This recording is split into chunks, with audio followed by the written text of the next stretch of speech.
Hello friends, मैं C S Sachin किशोर स्वागत करता हूं आपका मेरे यूट्यूब चैनल में। इस वीडियो में हम डिस्कस करने वाले हैं दो नए आईपीओ के बारे में जो सेम डे आ रहे हैं। एक है मुंबई की फैमिली बिजनेस जो सिर्फ मंगलसूत्र बनाती है एंड 2000 करोड़ की वैल्यूएशन के साथ, और दूसरा है कोवर्किंग स्पेस कंपनी जो बियरली 1.8 करोड़ प्रॉफिट पे 549 करोड़ के वैल्यूएशन डिमांड कर रही है। Shringar House versus Dev accelerator, दोनों का मिनिमम इन्वेस्टमेंट आपका होने वाला है 15,000 अराउंड। लेकिन कौन सा चूज करना चाहिए, या दोनों ओवर वैल्यूड है या फिर दोनों हिडन जेम्स होने वाले हैं, कंप्लीट कंपेयर करेंगे। एंड इस एनालिसिस वीडियो में we will discuss everything, so stay tuned till end. Basic details की अगर बात करें तो पहले श्रृंगार हाउस ऑफ मंगलसूत्र की बात कर लेते हैं। अगर प्राइस बैंड देखें तो 155 से 165 पर शेयर होने वाला है। एंड जो इनका इशू साइज होने वाला है वो 400.95 सीआर का होने वाला है एंड लॉट साइज 90 शेयर्स का होने वाला है। अपर बैंड पे 4850 के अराउंड आपका रिटेल कैटेगरी में मिनिमम एक लॉट के लिए अमाउंट ब्लॉक होगा। वही एचएनआई में 207900 का आपका अमाउंट ब्लॉक होने वाला है। टोटल ये फ्रेश इशू होने वाला है, डेट मीन्स कि कंपनी को कैपिटल ग्रोथ मिल रही है।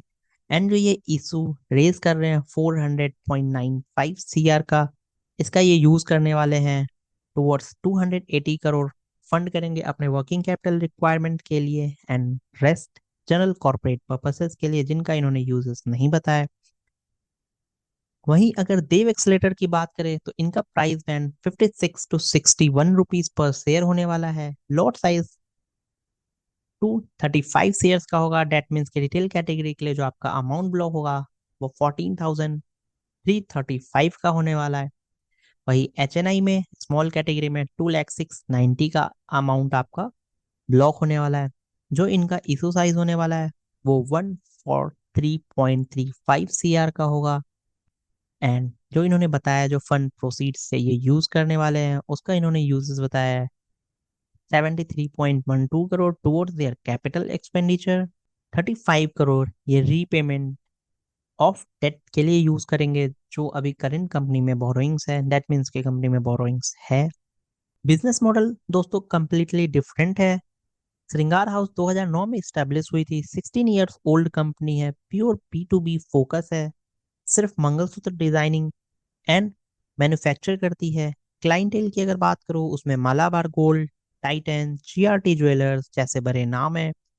एंड मैन्युफैक्चरिंग इनकी मुंबई में है विद अराउंड 166 कारीगर्स और 22 डिजाइनर्स हैं इनके पास।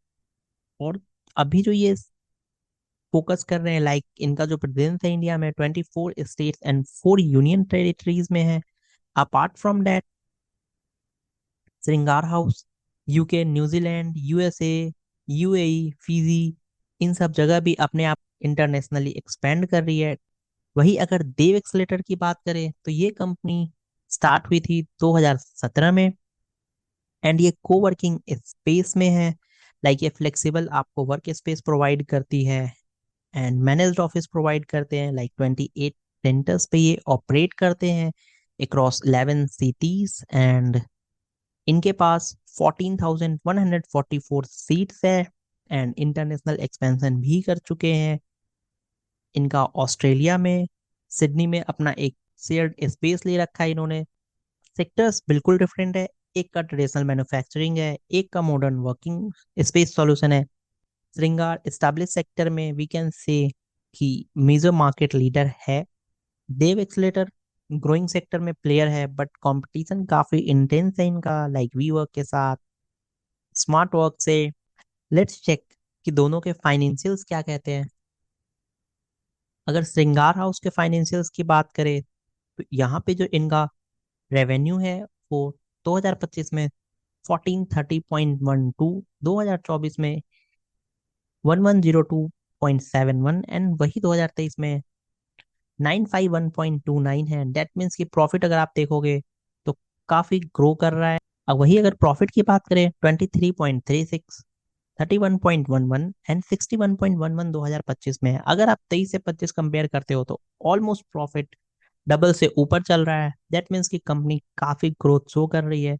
बोरोइंग्स अगर देखते हैं तो कंपनी में 2023 में 93.19, 2024 में 110.09 एंड 2025 में 123.11 सीआर की इनकी बोरोइंग है। बोरोइंग भी इंक्रीज हो रही है।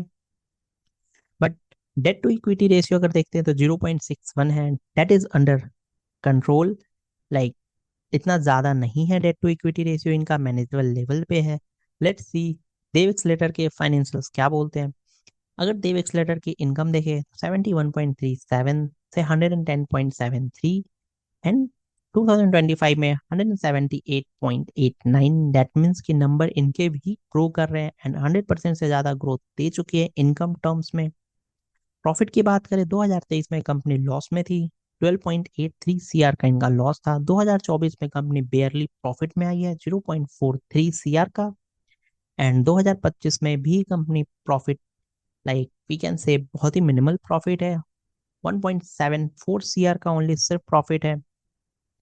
एंड अगर कंपनी में बोरोइंग्स देखते हैं तो 33.20 करोड़ का 2023 में काफी बोरोइंग्स कम थी, बट 2024 में 101.05 सीआर की बोरोइंग्स हुई है। लाइक बोरोइंग्स मैसिवली इंक्रीज हुई है। वही अगर 2025 में देखें 101.05 इंक्रीज हो गए, 130.67 सीआर की बोरोइंग हो गई है। दैट मीन्स बोरोइंग काफी हाई है कंपनी में। अगर आप टोटल इनकम एंड बोरोइंग देखते हो तो बहुत ही कम डिफरेंस रह जाता है कंपनी के पास। और इनकी डेट टू इक्विटी रेशियो देखो तो 2.39 है, वो मैनेजेबल नहीं है। दैट क्लियरली शोज कि डेट लेवल में काफी ह्यूज डिफरेंस है दोनों कंपनी के बीच में।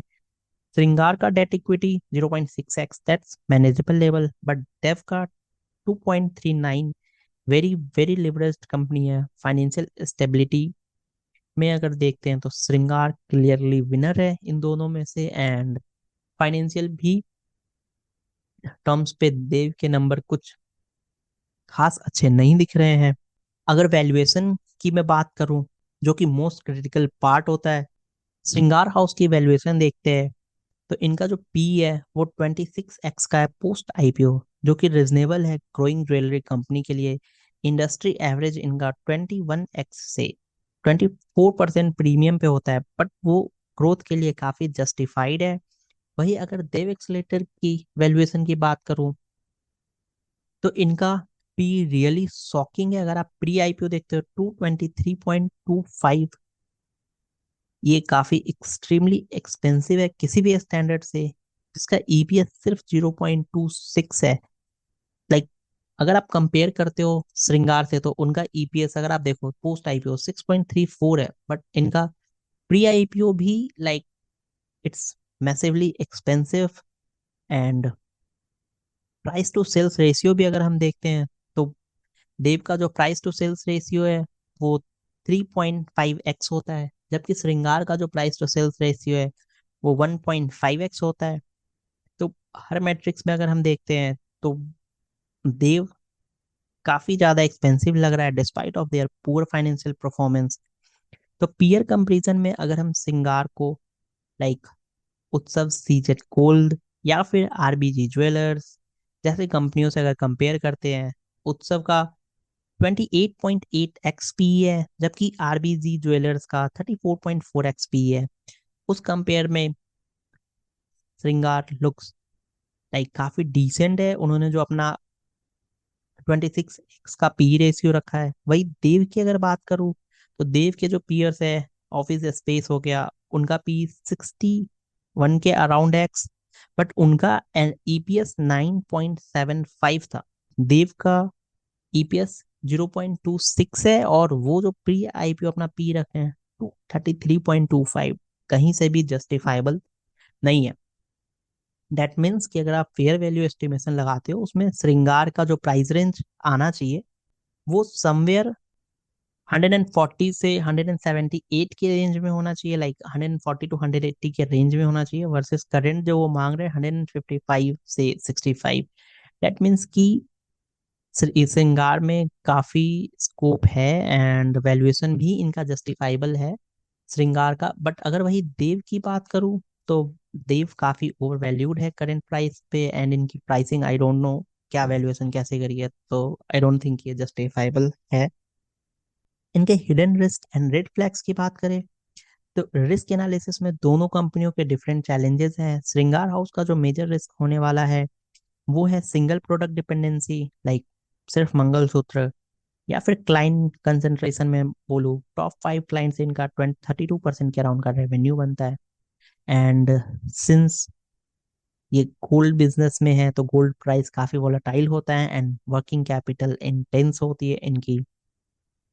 डेव एक्सलेटर की अगर रिस्क की बात करूँ तो लाइक डेट इक्विटी रेशियो काफी हाई है, पी रेशियो अनसस्टेनेबल है 233x, I don't know, profit very low like 1%, heavy dependence है इनका लीज प्रॉपर्टी पे, मार्केट में इनका कंपटीशन काफी हाई है, like established players already market में लाइक वीवर्क हो गया, एंड लिमिटेड प्रॉफिटेबिलिटी हिस्ट्री है इनकी। तो these are the major risk. So Dev accelerator की बैलेंस शीट काफी वीकर है और फाइनेंशियल रिस्क काफी हाई है। अगर लीज टर्मिनेशन, रेगुलेटरी रिस्क हो गया, कंपटीशन से बिजनेस सिग्निफिकेंटली इम्पैक्ट हो सकता है देव एक्सलेटर का। मार्केट अपॉर्चुनिटी अगर देखें तो मंगलसूत्र मार्केट जो है 17,800 करोड़ का मार्केट है जो ग्रो कर रहा है 5.8% CAGR से। वही अगर फ्लेक्सिबल वर्क स्पेस मार्केट की बात करें तो रैपिडली ग्रोइंग तो है बट काफी कॉम्पिटिटिव है।